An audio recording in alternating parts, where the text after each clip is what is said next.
Shalom to Middle East expert Dr. Mordechai Kedar. Hi, Yoni. How is the Arab world looking at us here in the state of Israel as the protests are back and there's a feeling here that we're going back to October 6th? Well, they notice it immediately. And a matter of fact, they actually broadcast the demonstrations on Saturday night on live broadcast. I think they quoted channel 11 or 12 or 13, and they gave it, in live broadcast in order to show their viewers how Israel is sinking again into the chaos, which will actually defeat the Israelis against themselves. And I understand that before the war, Nasrallah himself spoke about how he's uplifted and encouraged by the protests that he saw back then in Israel. Exactly. They are more than sure that the Israelis will finish each other by these demonstrations, by the fact that people want all kinds of things which against the law, like elections now. Why should there be elections now? Because somebody doesn't like somebody.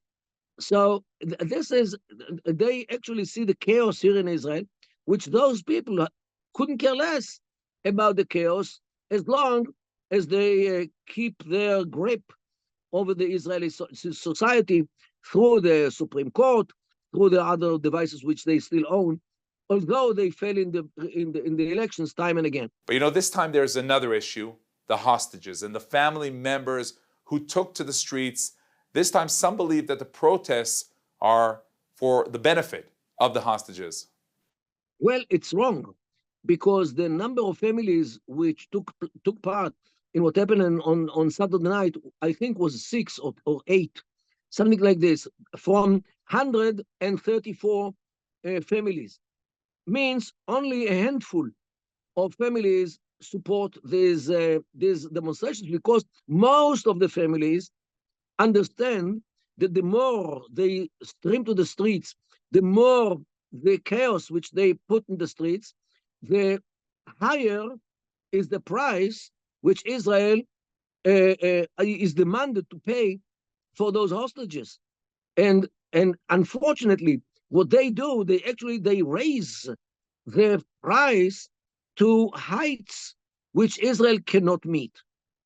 And this is unfortunate. What they have good intentions, no doubt.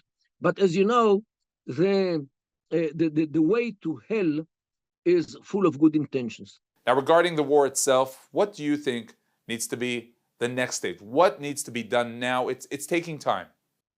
Well, taking care of Hamas is not an easy job. It was known from the beginning that it will not be an easy job.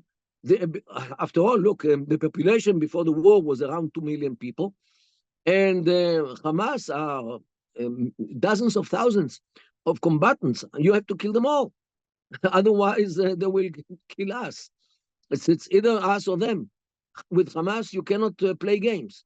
Here, you have to be decisive to the peak.